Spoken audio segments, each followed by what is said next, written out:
Divorce divorce ಈ ಕಾಲದಲ್ಲಿ ಯಾಕೆ ಜಾಸ್ತಿ ಆಗ್ತಿದೆ ಅಂಡ್ ಆಲ್ಸೋ ಡಿವೋರ್ಸ್ ಆಗೋದಕ್ಕೆ ಏನೆಲ್ಲ ಕಾರಣಗಳು, ನೀವೇನಾದ್ರೂ ಆ ತಪ್ಪು ಮಾಡ್ತಿದ್ರೆ ಅಂಡ್ ಆಲ್ಸೋ ನೀವು ಅದನ್ನ ತಿಂತ್ಕೊಳಕ್ ಆಗುತ್ತೆ.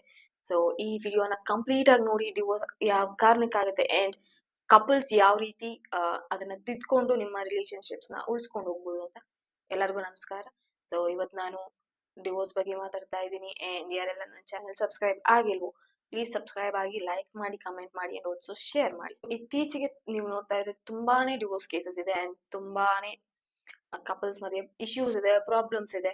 ಸೊ ಅದು ಒನ್ ಟೈಮ್ ಆಗಿರುವಂತಹ ಹರ್ಟ್ ಅಲ್ವಾ ಅಲ್ಲ, ಅಥವಾ ಪ್ರಾಬ್ಲಮ್ಸ್ ಅಲ್ಲ, ಅದು ತುಂಬಾ ಸತಿ ಅಕ್ಕರ್ ಆಗಿರುತ್ತೆ. ಕಪಲ್ಸ್ ಅದೇ ಅದನ್ನ ಬಗ್ಗೆ ಗೊತ್ತಿರಲ್ಲ ಅಥವಾ ಅದನ್ನ ರಿಯಲೈಸೇಷನ್ಸ್ ಮಾಡ್ಕೊಂಡಿರಲ್ಲ, ಅದನ್ನೇ ಆ ತಪ್ಪನ್ನೇ ಕಂಟಿನ್ಯೂ ಮಾಡ್ತಾ ಇರ್ತಾರೆ, ಇನ್ನೊಂದು ಪಾರ್ಟ್ನರ್ಗೆ ಹರ್ಟ್ ಮಾಡ್ತಾ ಇರ್ತಾರೆ. ಅದನ್ನ ಕೂತು ಮಾತಾಡಿ ಅದನ್ನ ಸರಿ ಮಾಡ್ಕೊಂಡು ಹೋಗೋದಿಲ್ಲ. ಏನಾದ್ರೂ ಆಗ್ಲಿ ಪರವಾಗಿಲ್ಲ, ನಂದೇ ಈ ಪ್ರಪಂಚ, ನಂದೇ ಈ ಜೀವನ ಅನ್ನೋ ಆಟಿಟ್ಯೂಡ್ ಇಟ್ಕೊಂಡಿರ್ತಾರೆ. ಸೊ ಅದರಿಂದ ಪ್ರಾಬ್ಲಮ್ಸ್ ಆಗುತ್ತೆ. ಸೊ ನಿಮ್ಮ ಲೈಫ್ ಪಾರ್ಟ್ನರ್ ನಿಮ್ ಜೊತೆ ಯಾವಾಗ್ಲೂ ಇರ್ಬೇಕಂತ ಬಂದಿರೋರು, ಆಲ್ಸೋ ನಿಮ್ಗೆ ಏನಾದ್ರೂ ಆದ್ರೂ ಅವ್ರು ನಿಮ್ ಜೊತೆ ನಿಂತ್ಕೊಬೇಕು ಅಂತ ಇರೋರು. ಸೊ ಮ್ಯೂಚುವಲ್ ಅಂಡರ್ಸ್ಟ್ಯಾಂಡಿಂಗ್ ಇರಬೇಕು. ಪ್ರಾಬ್ಲಮ್ಸ್ ಎಲ್ಲಾರ್ಗೂ ಬಂದೇ ಬರುತ್ತೆ, ಯಾರಿಗೂ ಪ್ರಾಬ್ಲಮ್ಸ್ ಬರ್ದಿರಾ ಇರೋದು ಏನಿಲ್ಲ, ಎಲ್ಲಾರ್ಗೂ ಪ್ರಾಬ್ಲಮ್ಸ್ ಬಂದೇ ಬರುತ್ತೆ, ರಿಲೇಶನ್ಶಿಪ್ ಇಶ್ಯೂಸ್ ಬಂದೇ ಇರುತ್ತೆ. ಸೊ ನೀವು ಹೋಗಿ ನಿಮ್ಮ ಅಪ್ಪ ಅಮ್ಮನ್ ಕೇಳ್ಬೋದು, ನಿಮ್ಗೆ ಪ್ರಾಬ್ಲಮ್ಸ್ ಬಂದಿತ್ತ ಅಂತ. ಅವ್ರಿಗೂ ಬಂದಿತ್ತು, ಬಟ್ ಅವ್ರಿಗೆ ಒಂದು ರಿಲೇಶನ್ಶಿಪ್ ಸೈಲೆಂಟ್ ಆಗಿರ್ತೈತೆ ಅಂದ್ರೆ ವಿಮೆನ್ಸ್ ಸೈಲೆಂಟ್ ಆಗಿರ್ತಾ ಇದ್ರು, ಏನೇ ಆದ್ರೂ ಸಹಿಸ್ಕೊಂಡು ಹೋಗ್ತಾ ಇದ್ರು. ಈಗ ರೆಬೆಲ್ ಆಗ್ತಿದ್ದಾರೆ ವಿಮೆನ್ಸ್ ಅಂಡ್ ಆಲ್ಸೋ ಮೆನ್ನು ಅಷ್ಟೇ ಅಷ್ಟೊಂದು ಅರ್ಥ ಮಾಡ್ಕೊಳೋದಿಲ್ಲ. ಹಳೆ ಕಾಲದ ತರಾನೇ ರೂಲ್ ಮಾಡಕ್ ಹೋಗ್ತಾರೆ. ಅಥವಾ ಈಗ ಮೆನ್ ತುಂಬಾ ಅಂಡರ್ಸ್ಟ್ಯಾಂಡಿಂಗ್ ಆಗಿದ್ರು ವಿಮೆನ್ಸ್ ಅಷ್ಟೊಂದು ಅಂಡರ್ಸ್ಟ್ಯಾಂಡಿಂಗ್ ಆಗಿರೋದಿಲ್ಲ. ಸೊ ಎರಡ್ ಕಡೆನೂ ಪ್ರಾಬ್ಲಮ್ಸ್ ಇರುತ್ತೆ.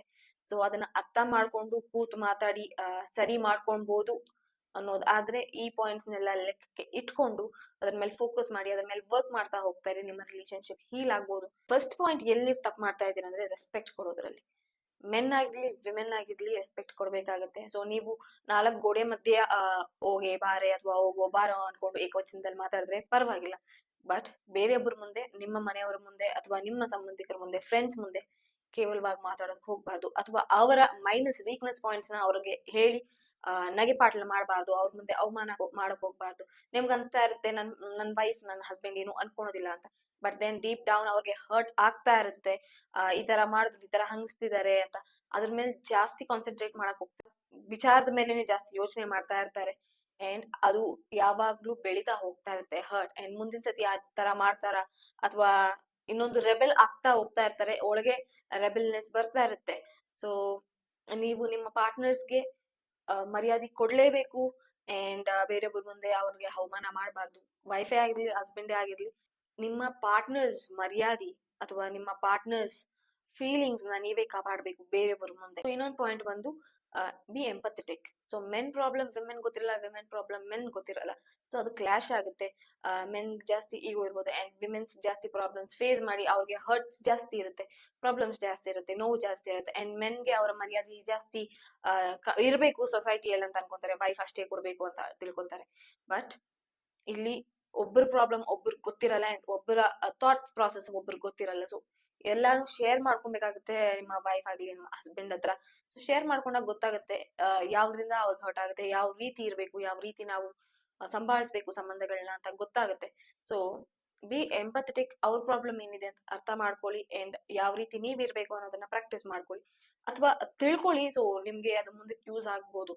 ಒನ್ ಮೋರ್ ಪಾಯಿಂಟ್ ಏನಂದ್ರೆ ಡಿಫ್ರೆಂಟ್ ಐಡಿಯಾಸ್ ಇರುತ್ತೆ. ಸೊ ನಿಮ್ಗಿರೋ ಐಡಿಯಾ ಅವ್ರಿಗೂ ಇರ್ಬೇಕಂತ ಏನಿಲ್ಲ, ನಿಮ್ ಪಾರ್ಟ್ನರ್ಸ್ಗೆ, ಅಥವಾ ನಿಮ್ಮ ಪಾರ್ಟ್ನರ್ಸ್ಗಿರೋ ಐಡಿಯಾಸ್ ನಿಮ್ಗೂ ಇರ್ಬೇಕಂತ ಏನಿಲ್ಲ. So each individual as their own opinion and own ideas. So ಎಲ್ಲಾರ್ಗು ಒಂದೊಂದು ಒಪಿನಿಯನ್ಸ್ ಇರುತ್ತೆ, ಅವರ ಎಕ್ಸ್ಪೀರಿಯನ್ಸ್ ಮೇಲೆ ಒಪಿನಿಯನ್ಸ್ ಚೇಂಜ್ ಆಗುತ್ತೆ.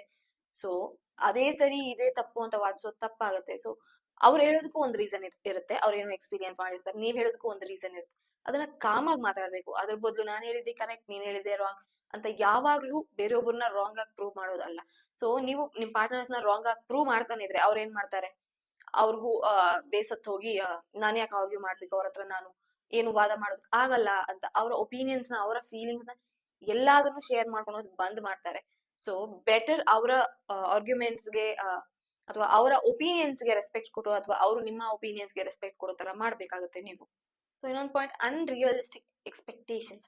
ಸೊ ಇದೇ ತರ ಇರ್ಬೇಕು ನನ್ನ ಗಂಡ ಅಥವಾ ಇದೇ ರೀತಿ ಇರ್ಬೇಕು ನನ್ನ ಹೆಂಡತಿ, ಆ ತರ ಮಾಡ್ಬೇಕು, ಈ ತರ ಮಾಡ್ಬೇಕು, ಈ ತರ ಸರ್ಪ್ರೈಸಸ್ ಕೊಡ್ಬೇಕು ಅಂತ ಎಕ್ಸ್ಪೆಕ್ಟೇಷನ್ಸ್ ಇರುತ್ತೆ. ಸೊ ನಿಮ್ಮ ಎಕ್ಸ್ಪೆಕ್ಟೇಷನ್ಸ್ ಏನಂತ ಅವ್ರಿಗೆ ಗೊತ್ತಿರಲ್ಲ. ಸೊ ಅವ್ರು ಬೆಳೆದು ಬಂದಿರೋ ರೀತಿನೇ ಬೇರೆ ಇರುತ್ತೆ, and ನೀವು ತಿಳ್ಕೊಂತಿರೋ ರೀತಿನೇ ಬೇರೆ ಇರುತ್ತೆ. ಸೊ ರಿಯಲಿಸ್ಟಿಕ್ ಆಗಿರೋದನ್ನ ಯೋಚನೆ ಮಾಡ್ಬೇಕು, ಅನ್ರಿಯಲಿಸ್ಟಿಕ್ ಆಗಿರೋದನ್ನ ಯೋಚನೆ ಮಾಡಿ ಅಂಡ್ ಆಲ್ಸೋ ನಿಮ್ಮ ಪಾರ್ಟ್ನರ್ಸ್ಗೆ ನೀವು ತಿಳಿಸ್ಬೇಕಾಗತ್ತೆ. ಸೊ ನಂಗೆ ಈ ತರ ಇಷ್ಟ, ಈ ತರ ಸರ್ಪ್ರೈಸಸ್ ಇಷ್ಟ ಅಂತ ಓಪನ್ ಆಗಿ ಹೇಳಿ. ಅಂಡ್ ಅವ್ರಿಗೆ ಆದ್ರೆ ಮಾಡ್ತಾರೆ, ಸೊ ಮಾಡಕ್ ಆಗ್ಲಿಲ್ಲ ಅಂದ್ರೂ ಯಾರು ಮಾಡ್ದಿರ ಇರೋದಿಲ್ಲ, ಟ್ರೈ ಮಾಡೇ ಮಾಡ್ತಾರೆ ಪಾರ್ಟ್ನರ್ಸ್ ನ ಚೆನ್ನಾಗಿ ಇಟ್ಕೊಳೋದಕ್ಕೆ. ಸೊ ನಿಮ್ಮ ಎಕ್ಸ್ಪೆಕ್ಟೇಷನ್ಸ್ ಏನಿದೆ ಅಂತ ಅವ್ರಿಗೆ ತಿಳಿಸ್ಬೇಕಾಗುತ್ತೆ. ಸುಮ್ನೆ ಅವ್ರು ಆ ತರ ಮಾಡ್ತಾರೆ, ಈ ತರ ಮಾಡ್ತಾರೆ, ಅಥವಾ ಇಂಡೈರೆಕ್ಟ್ ಆಗಿ ತಿಳಿಸ್ತಾರೆ, ಅಥವಾ ಏನಾದ್ರು ಫಿಲ್ಮ್ ಅಲ್ಲಿ ಬಂದಿರುತ್ತೆ, ಸೀರಿಯಲ್ಸ್ ಅಂತ ಬಂದಿರುತ್ತೆ, ಅದನ್ನ ನೋಡಿ ನೀವು ನೋಡ್ತಾ ಇರ್ತೀರಾ. ಬಟ್ ದೆನ್ ಅದೇ ಟೈಮ್ ನಿಮ್ಮ ಹಸ್ಬೆಂಡ್ ಬಂದಾಗ ಅದನ್ನ ನೋಡ್ತಾ ಇದ್ದೆ, ಆ ತರ ನೀನ್ ಮಾಡ್ಬೇಕಾಗಿತ್ತು, ಅದಕ್ಕೆ ನಾನು ಆ ಪಿಕ್ಚರ್ ಹಾಕಿದ್ದು ಅಥವಾ ಕ್ಲಿಪ್ಸ್ ಹಾಕಿದ್ದು ಅಂತ ಹೇಳಿದಾಗ ಅವ್ರಿಗೆ ಕೋಪ ಬರ್ಬೋದು. ಬಿಕಾಸ್ ಅವರ ಕಾನ್ಸಂಟ್ರೇಷನ್ ಬೇರೆ ಕಡೆ ಇರುತ್ತೆ. ನಿಮ್ಮ ಎಕ್ಸ್ಪೆಕ್ಟೇಷನ್ಸ್ ಏನಿದೆ ಅಂತ ನಿಮ್ಮ ಪಾರ್ಟ್ನರ್ಸ್ಗೆ ಡೈರೆಕ್ಟ್ ಆಗಿ ಹೇಳ್ಬಿಟ್ರೆ, ನಿಮ್ಗೆ ಏನೇನ್ ಸರ್ಪ್ರೈಸಸ್ ಬೇಕು, ನಿಮ್ಗೆ ಏನೇನ್ ಬೇಕು ಅಂತ ಹೇಳ್ಬಿಟ್ರೆ ಅವ್ರು ಆದಷ್ಟು ಮಾಡ್ತಾರೆ. ಅದ್ರ ಬದಲು ನೀವು ಇಂಡೈರೆಕ್ಟ್ ಆಗಿ ಕ್ಯೂಸ್ ಕೊಡ್ತಾ ಇದ್ರೆ, ಇಂಡೈರೆಕ್ಟ್ ಆಗಿ ಏನಾದ್ರು ಕ್ಲಿಪ್ಸ್ ಕಳಿಸ್ತಾ ಇದ್ರೆ, ವಿಡಿಯೋಸ್ ಕಳಿಸ್ತಾ ಇದ್ರೆ, ಇದೇ ರೀತಿ ಇರ್ಬೇಕು ಅಂತ, ಸೊ ಅದು ಆಗೋದಿಲ್ಲ. ಅವ್ರು ಏನ್ ಮಾಡ್ತಾರೆ, ಅದ್ರಲ್ಲಿ ಏನೋ ಜೋಕ್ ಇರುತ್ತೆ ಅಂತ ಸುಮ್ನೆ ಆಗ್ತಾರೆ, ಅಥವಾ ವಿಡಿಯೋಸ್ ಕಳಿಸ್ತಾನೆ ಇರ್ತಾರೆ ಅಂತ ಇಗ್ನೋರ್ ಕೂಡ ಮಾಡ್ಬೋದು. ಸೊ ನಿಮ್ಗೆ ಪರ್ಟಿಕ್ಯುಲರ್ ಆಗಿ ಏನ್ ಬೇಕು ಅಂತ ನೀವ್ ಹೇಳಿದ್ರೆ ಅದನ್ನ ಮಾಡೋ ಪ್ರಯತ್ನ ನಿಮ್ ಪಾರ್ಟ್ನರ್ಸ್ ಮಾಡೇ ಮಾಡ್ತಾರೆ. And loss of intimacy. So ಇಬ್ಬರ ಮಧ್ಯೆ ಮನಸ್ತಾಪಗಳು ಬರ್ತಾ ಇದ್ರೆ, ಹರ್ಟ್ಸ್ ಬರ್ತಾ ಇದ್ರೆ, ಅಥವಾ ಇಂಟ್ರೆಸ್ಟ್ ಇಲ್ದಿರ ಹೋದ್ರೆ ಒಬ್ಬರ ಮೇಲೆ ಒಬ್ಬರಿಗೆ ಇಂಟಿಮೆಸಿ ಇರೋದಿಲ್ಲ, ರೊಮ್ಯಾಂಟಿಕ್ ರಿಲೇಶನ್ಶಿಪ್ಸ್ ಇರೋದಿಲ್ಲ, ಯಾಕಂದ್ರೆ ತುಂಬಾನೇ ಹರ್ಟ್ಸ್ ಬೆಳ್ಕೊಂಡಿರುತ್ತೆ. ಸೊ ಗಂಡ ಹೆಂಡತಿ ಮಧ್ಯದಲ್ಲಿ ಇಂಟಿಮೆಸಿ ಇರ್ಲೇಬೇಕು, ರೊಮ್ಯಾಂಟಿಕ್ ರಿಲೇಶನ್ಶಿಪ್ ಇರ್ಲೇಬೇಕು. ಸೊ ಅದಕ್ಕೋಸ್ಕರ ನೀವು ಈ ತರ ಹರ್ಟ್ಸ್ ಎಲ್ಲ ಮಾಡಿದಾಗ, ಏನಾದ್ರು ಮಿಸ್ ಆಗಿ ಏನಾದ್ರು ಹರ್ಟ್ ಮಾಡಿದಾಗ ಅದನ್ನ ರಿಸಾಲ್ವ್ ಮಾಡ್ಕೊಳ್ಳಿ. ಅದೇ ರೀತಿ ಪೇನ್ಸ್ ನ ಇಟ್ಕೊಂಡು ಇರಬೇಡಿ. ಬಿಕಾಸ್ ಆ ಪೇನ್ಸ್ ಇದ್ದಾಗ ಏನಾಗುತ್ತೆ, ಎನಿಮೀಸ್ ತರ ಟ್ರೀಟ್ ಮಾಡ್ತಾ ಇರ್ತಾರೆ. So husband and wife relationship ಅಲ್ಲಿ ಇಂಟಿಮೆಸಿ ಇಸ್ ವೆರಿ ಇಂಪಾರ್ಟೆಂಟ್. ಅದು ಕಮ್ಮಿ ಆಗ್ತಾ ಹೋಗ್ತಾ ಇದೆ, ರಿಲೇಶನ್ಶಿಪ್ ಮೇಲೆ ಇಂಟ್ರೆಸ್ಟ್ ಕಮ್ಮಿ ಆಗುತ್ತೆ, ಅಥವಾ ನಿಮ್ಮ ಪಾರ್ಟ್ನರ್ಸ್ ಮೇಲೆ ಇಂಟ್ರೆಸ್ಟ್ ಕಮ್ಮಿ ಆಗುತ್ತೆ. ಸೊ ಏನೇ ಪ್ರಾಬ್ಲಮ್ಸ್ ಬಂದ್ರು ಅದನ್ನ ರಿಸಾಲ್ವ್ ಮಾಡ್ಕೊಳ್ಳಿ. ಅಂಡ್ ಮತ್ತೊಂದು age difference. So age gap ಇದ್ದಾಗ, 5 ವರ್ಷ 10 ವರ್ಷ ಗ್ಯಾಪ್ ಇದ್ದಾಗ ಏನಾಗುತ್ತೆ, ಡಿಫ್ರೆಂಟ್ ಒಪಿನಿಯನ್ಸ್ ಇರುತ್ತೆ. ಅವ್ರು ನೋಡೋ ದೃಷ್ಟಿಕೋನನೇ ಬೇರೆ ಅಂಡ್ ಇವ್ರು ನೋಡೋ ದೃಷ್ಟಿಕೋನನೇ ಬೇರೆ. ಸೊ ಡಿಫ್ರೆಂಟ್ ಒಪಿನಿಯನ್ಸ್ ಇರುತ್ತೆ, ಡಿಫ್ರೆಂಟ್ ಥಾಟ್ಸ್ ಇರುತ್ತೆ, ಜನರೇಷನ್ ಗ್ಯಾಪ್ಸ್ ಇರುತ್ತೆ. ಸೊ ನಿಮ್ಮ ರೀತಿ ಆಲೋಚನೆ ಮಾಡೋದಕ್ಕೆ ಕಷ್ಟ ಆಗುತ್ತೆ ಅವ್ರಿಗೆ. ಸೊ ಯಾರಿಗೆ ಎಕ್ಸ್ಪೀರಿಯನ್ಸ್ ಜಾಸ್ತಿ ಇರುತ್ತೋ ಇದರಲ್ಲಿ, ಅವರು ಅರ್ಥ ಮಾಡ್ಕೊಳೋದು ಒಳ್ಳೇದು. ಯಾಕಂದ್ರೆ ನಿಮ್ಮ ವಯಸ್ಸಿಗಿಂತ ಕಮ್ಮಿ ಇರೋರ್ಗು ಅಷ್ಟೊಂದು ಅರಿವಿರೋದಿಲ್ಲ, ಅಂಡ್ ಆಲ್ಸೋ ಅವರ ಎಕ್ಸ್ಪೆಕ್ಟೇಷನ್ಸ್ ಜಾಸ್ತಿ ಇರುತ್ತೆ. ಸೊ ನನ್ನ ಮೆಂಟರ್ ಹೇಳಿರೋ ಪ್ರಕಾರ, relationship, husband and wife relationships age gaps ಎಷ್ಟಿರ್ಬೇಕಂದ್ರೆ 4 ವರ್ಷಕ್ಕಿಂತ ಒಳಗೆ ಇರಬೇಕು. ಸೊ ಆಗ ಅಷ್ಟೊಂದು ಡಿಫ್ರೆನ್ಸಸ್ ಕಾಣಿಸೋದಿಲ್ಲ. ಸೊ 5 ವರ್ಷ 6 ವರ್ಷ 10 ವರ್ಷ ಡಿಫ್ರೆನ್ಸಸ್ ಇದ್ರೆ ಗಂಡ ಮತ್ತೆ ಹೆಂಡತಿ ವಯಸ್ಸಿನ ಮಧ್ಯೆ, ಸೊ ದೊಡ್ಡವ್ರು ಯಾರಿರ್ತಾರೋ ರಿಲೇಶನ್ಶಿಪ್ ಅಲ್ಲಿ ಚಿಕ್ಕವ್ರನ್ನ ಅರ್ಥ ಮಾಡ್ಕೊಬೇಕು. ಯಾಕಂದ್ರೆ ಅವರ ಎಕ್ಸ್ಪೆಕ್ಟೇಷನ್ಸ್ ಅಥವಾ ಅವರು ಆಲೋಚನೆ ಮಾಡೋದು ಆ ವಿಭಿನ್ನವಾಗಿರುತ್ತೆ ಅಂಡ್ ಮಾಡರ್ನ್ ಆಗಿರುತ್ತೆ. ಸೊ ನಿಮ್ಮನ್ನ ಹೋಲ್ಡ್ ಸ್ಕೂಲ್ ಅಂತಾನೂ ಕರಿಬಹುದು ದೊಡ್ಡವ್ರನ್ನ. ಬಟ್ ದೆನ್ ನಿಮ್ಗೆ ಜಾಸ್ತಿ ಎಕ್ಸ್ಪೀರಿಯನ್ಸ್ ಇರೋದ್ರಿಂದ ಅಡ್ಜಸ್ಟ್ ಮಾಡ್ಕೊಂತಾ ಹೋಗ್ತಾ ಇರ್ಬೇಕಾಗುತ್ತೆ. ಅರ್ಥ ಮಾಡ್ಕೊಳ್ಳಿ. ಸೊ ನೀವ್ ಅರ್ಥ ಮಾಡ್ಕೊಂಡ್ರೆ ಅದು it will be very easy. ಯಾಕಂದ್ರೆ ನೀವ್ ಅರ್ಥ ಮಾಡ್ಕೊಂಡ್ರೆ ನಿಮ್ಗೆ ಯಾವ ಪ್ರಾಬ್ಲಮ್ಸ್ ಇರೋದಿಲ್ಲ. ನೀವ್ ಕನ್ಫ್ಯೂಸ್ಡ್ ಆಗಿ ಅವ್ರ ಮೇಲೆ ಇನ್ನೂ ಜೋರಾಗಿ ಮಾತಾಡ್ತಾ ಅಥವಾ ಕಿರ್ಚ್ತಾ ಮಾತಾಡಿದ್ರೆ ಅವ್ರಿಗೆ ಇನ್ನೂ ಟ್ರಿಗರ್ ಆಗ್ತಾರೆ. ಸೊ ಅವ್ರನ್ನ ಕಂಟ್ರೋಲ್ ಮಾಡೋ ಬದಲು ಅವ್ರನ್ನ ಅರ್ಥ ಮಾಡ್ಕೊಂಡು ಅವ್ರು ಯಾವ ರೀತಿ ಇದಾರೋ ಆ ರೀತಿ ಇರೋದಕ್ಕೆ ಬಿಟ್ಬಿಡಿ. ಐ ಥಿಂಕ್ ಈ ವಿಡಿಯೋ ಯೂಸ್ಫುಲ್ ಆಗಿದೆ ಅಂತ. ಸೊ ನಾನು ಕೆಲವೊಂದು 4-5 ಪಾಯಿಂಟ್ ಹೇಳಿದೀನಿ ಅಷ್ಟೇ. ಈ ತಪ್ಪುಗಳನ್ನ ನೀವು ಮಾಡ್ತಾ ಇದ್ರೆ ಅದನ್ನ ತಿದ್ಕೊಂಡು ಹೋಗಿ.